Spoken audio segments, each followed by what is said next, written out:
النهارده هنعمل تجربه مجنونه جدا. هنركب اقوى كارت في العالم على معالج الاكس بوكس سيريس اكس. اكيد دلوقتي في سرك بتقول ايه العبط ده يا معلم؟ هقول لك اتك على الصبر وكمان على زرار اللايك صديقي العزيز. خلينا كده نفرفش الفيديو والقناه وهحكي لك كل حاجه بالتفصيل كمان شويه، ولكن خلينا في البدايه نتكلم عن نسخه الكارت اللي معانا النهارده ال 4090 ايسوس استريكس، من احسن نسخ الكارت اللي ممكن تجيبها ان لم تكن هي الافضل على الاطلاق. النسخه اللي هتلاقي دايما محترفين الاوفر كلوكينج او كسر السرعه بيستخدموها مع النيتروجين السائل، وفي بعض الاحيان مع مايكرو كنترولر خارجي بيوصلوه مع كنترولر الطاقه اللي موجود فيه او متحكم الطاقه اللي فيه عشان يفتح الليميت بتاعه لل 1000 واط، يوصل لترددات مجنونه للنواه بتاعه الكارت ده. والحقيقه ده الاسباب ايسوس بتبررها كالتالي: ان هم بيستخدموا مكونات بجوده عاليه جدا، بيحطوا في ار ام قويه اكتر من اللي الكارت اصلا محتاجه. اللي هو انت فاهم الموضوع ماشي ازاي؟ اللي هو انت كانك جايب باور 600 واط ومشغل عليه جهاز بيحتاج 100 واط، فتلاقي المروحه بتاعته مريحه وهو ساقع ما بيطلعش منه حراره ولا كلام من ده.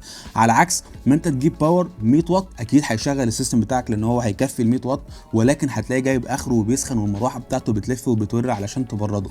هي دي الفكره، ان هم حاطين مكونات اقوى من اللي الكارت اصلا محتاجه مع تبريد قوي. فهنا ايسوس بتنجح في معادله انبعاث حراري اقل مع تبريد احترافي، خصوصا في نسخ الاستريكس، وده بيؤدي في الاخر ان فعلا كارت صعب ان هو يسخن.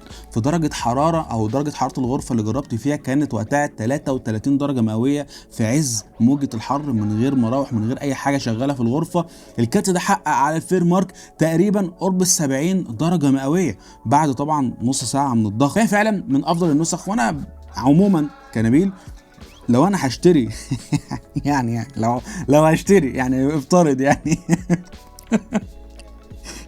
تبا لاحلام الفقراء ال 4090 اكيد انا هختار نسخه هاي اند علشان ده كارت انا جايبه انه يقعد معايا سنين كتير قدام يعني. ولكن خلينا الموضوع ده، وقبل ما اوضح لك بقى موضوع المعالج ده هيتم ازاي، انا عايز اقول لك حاجه مهمه قوي. مبدئيا صديقي العزيز، انا النهارده مش جاي اقول لك شويه بنش مارك او اللعبه دي بتحقق كذا مع تفعيل الدي ال اس اس واعلى الاعدادات ونقارنه مع ال 3090 تي اي ولا اي كلام من ده خالص. الكلام ده موجود وبكثره بكل اللغات على اليوتيوب وفي كل مكان. انا النهارده جاي ادقق على اهم ميزه عملتها انفيديا، او ادقق على النقطه اللي خلت انفيديا تعمل الميزه دي، الا وهي الفريم جنريشن. لو انت ما انتش عارف ايه هو الفريم جنريشن، فده شيء انا كنت اتكلمت فيه من بدايه الاعلان عن الكروت. وكريكاب او مراجعه سريعه كده للتقنيه دي، انا قلت ساعتها ان التقنيه دي بتسمح للكارت ان هو ياخد فريمين ويبدا يدرس حركه البكسل اللي حصلت من هنا لهنا، وفي النص يقوم حاشر بقى ايه شويه كده فريمات زياده عشان تخلي الصوره سموث. فلو انت مثلا بتلعب على 30 فريم يبقى عندك فرصه ان انت تلعب على 70 و80 فريم.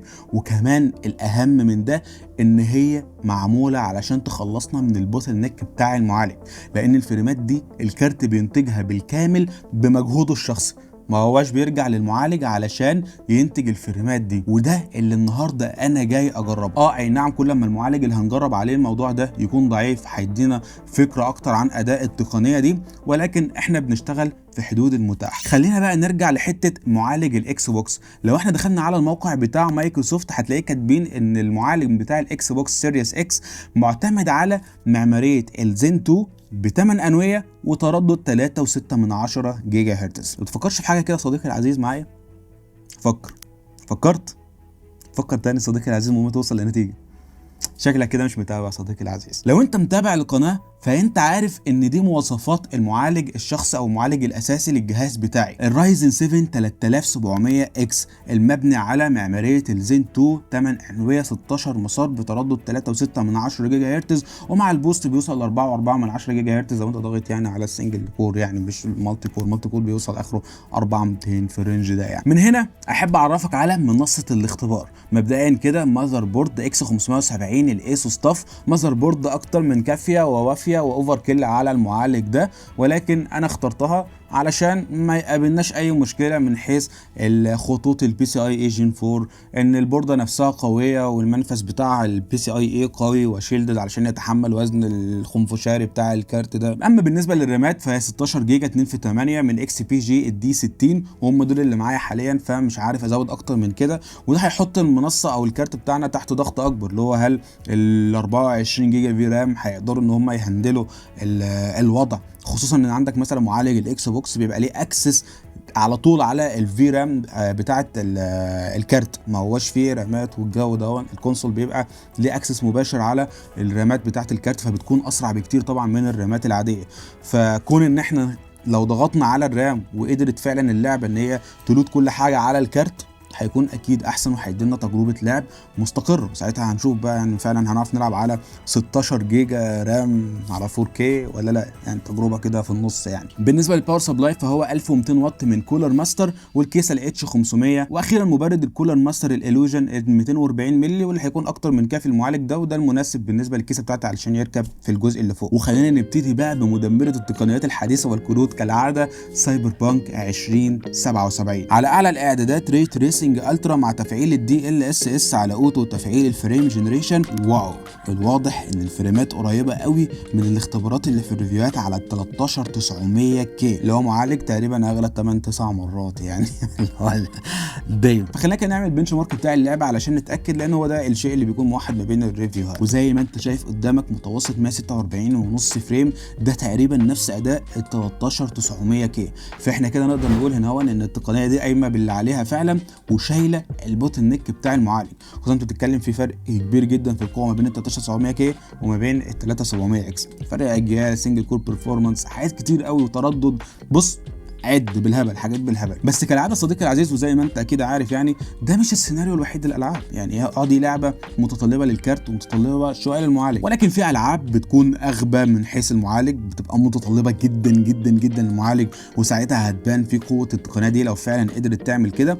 وفي طبعا العاب تانية زي ما انت عارف ما بتكونش متطلبه قوي للمعالج وبتكون تطلب اكتر للكارت وشرح قوي ناحيه الكارت، زي بليك تيل ريكويم على اعلى الاعدادات مع تفعيل الدي ال اس اس على الكواليتي وتفعيل الفريم جنريشن. تقريبا نفس الاداء بتاع المعالجات الاعلى بكتير جدا في الجيمنج زي ال 5800 اكس 3 دي، ال 13900 كي، تقريبا نفس الفريمات هي مفيش اي مشكله من حيث الاداء في اللعبه دي. لازم قلت لك اصلا هي مش متطلبه خالص اصلا للمعالج. ولكن لو هنتكلم بقى عن لعبه اغبى بكتير ومتطلبه اكتر بكتير للمعالج وبتعتمد على المعالج بشكل كبير زي سبايدر مان مايلز موراليس على اعلى الاعدادات مع تفعيل الري تريسنج وتفعيل الدي ال اس اس على كواليتي وكمان تفعيل الفريم جنريشن، هتلاقي ان الوضع اختلف الحقيقه.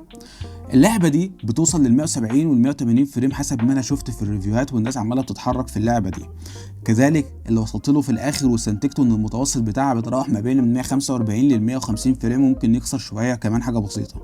هنا احنا اخدنا متوسط تقريبا 122 ولا 123 فريم بالعافيه كانت بتنزل في حتت كتير لل 98 ولل 95، وكانت فعلا فيها التجربه مش مرضيه زي اللي فاتوا. هقول لك حاجه، اوفرول ان انت تاخد تجربه لعب 4K فوق ال 120 فريم فده شيء ممتاز في حد ذاته، ولكن زي ما انت شايف الكارت ما هوش قادر يحافظ على استهلاك 100% نهائيا مع المعالج ده. تقريبا نزلنا بتاع 20 25 فريم في المتوسط، يعني انا مش شايف ان هو شيء سيء، ولكن واضح ان التقنيه اتاثرت هنا بالمعالج. فكل ما كانت اللعبه متطلبه اكتر ناحيه المعالج هتلاقي ان التقنيه دي بتبدا ان هي تنخ شويه لورا. اظن الموضوع ده ممكن يتحل بابديتس قدام يعني، ولكن ده يعني ما يعتبرش داون سايد او اللي هو شيء سيء قوي في التقنيه. الشيء السيء فعليا هو الديلي اللي كنت ذكرته قبل كده في اثناء اطلاق الكروت اصلا، او من قبل اصلا اطلاقها في الاعلان ذكرت ان التقنيه دي بتزود الديلي وبشكل كبير. ثواني كده بس عشان انا كاتب هنا ارقام الديلي فمش عايز الدنيا تبوظ. انا جربت ان انا اقيس الديلي في لعبه بليك تيل ريكويم لانها الاقل تطلبا على المعالج يعني وكده، وهنبقى واخدين الاداء الكامل مكمل يعني. وتلاقيت باستخدام برنامج الفريم فيو من انفيديا، لو انت مش عارف البرنامج ده بيعمل ايه، فهو بيقيس الوقت اللي بياخده الفريم بدايه من ان هو بيكون او بيتكون من ناحيه المعالج لحد ما كارت الشاشه يقوم زقه للشاشه بره خالص. ده الوقت اللي بيقيسه البرنامج ده نقدر نقول عليه ان هو البي سي ليتنسي زي ما بتقول انفيديا، اللي هو السيستم مع شويه الحبشكه بقى اللي بتحصل جوه البي سي. اتلاقيت كالتالي: من غير الفريم جنريشن فاحنا اخدنا متوسط انبوت ديلي 24.5 ملي ثانيه، لكن مع تفعيل الفريم جنريشن اخدنا متوسط 45 ملي ثانيه. انت بتتكلم هنا ان تفعيل الفريم جنريشن زود الديلي 20 ملي ثانيه ونص، وده رقم كبير للغايه، خصوصا انك انت لما تعرف ان مع قياس الاند تو اند ديلي، او ان احنا نقيس الانبوت بتاع الماوس من اول ما ضغطه الماوس لحد ما يظهر على الشاشه طبعا باستخدام الاردوينو، اخدت متوسط من غير الفريم جنريشن ليميت عينه 37 ملي ثانيه، لكن مع تفعيل الفريم جنريشن اخدت متوسط 61 ملي ثانيه ديلي. طبعا الموضوع ده مش هيأثر في لعبه زي بليك تيل ريكويم ولا مع سبايدر مان مايلز مورالز ولا اي كلام من ده، هيفرق في الالعاب بس اللي فيها نوعا ما محتاج الايم وفي حركه سريعه. لكن اي العاب تانية، معظم العاب القصه الموضوع انت المفروض ما تحسش بفرق، غير لو انت يعني فاهم انت محنك قوي يعني. انا بس اللي انا عايز ادقق فيه هنا هو ان في تقريبا زياده. يعني المفروض دلوقتي ان احنا لما بنيجي نحسب الحسبه دي، احنا تلاقينا ان في زياده في السيستم ديلي بتاع البرنامج الفريم فيو 20.5 ملي ثانيه، فانا الطبيعي ان انا لما اقيس الديلي كله برضو الاقي ان نفس الزياده.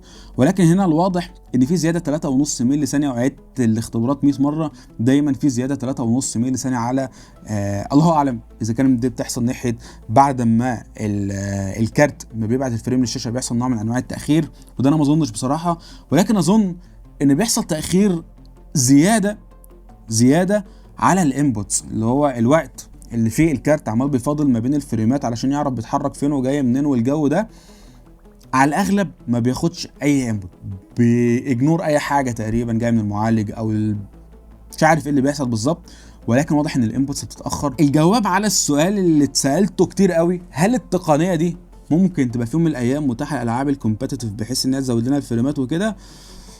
هتدمر لك التجربه. الدي ال اس اس هو التقنيه الصحيحه للاستخدام في الالعاب التنافسيه. يعني في عندك العاب زي كود مثلا ضايفه الدي ال اس اس والكلام من ده، وفعلا بيقلل الديلي. ممكن بقيه الالعاب بقى زي فالورنت وكده تبدا تتجه للموضوع ده بحيث ان احنا ناخد فريمات اكتر بديلي اقل، ولكن دي مستحيل تبقى في يوم من الايام تنفع للالعاب الكومبيتيتيف. الناس بتاعت الكومبيتيتيف اصلا بتجري على اللي مش عارف كام من 10 مللي ثانيه يعني، فبيقول لك بقى انا خلاص انا بقيت شبح لما نقصت الواحد من 10 مللي ثانيه دول.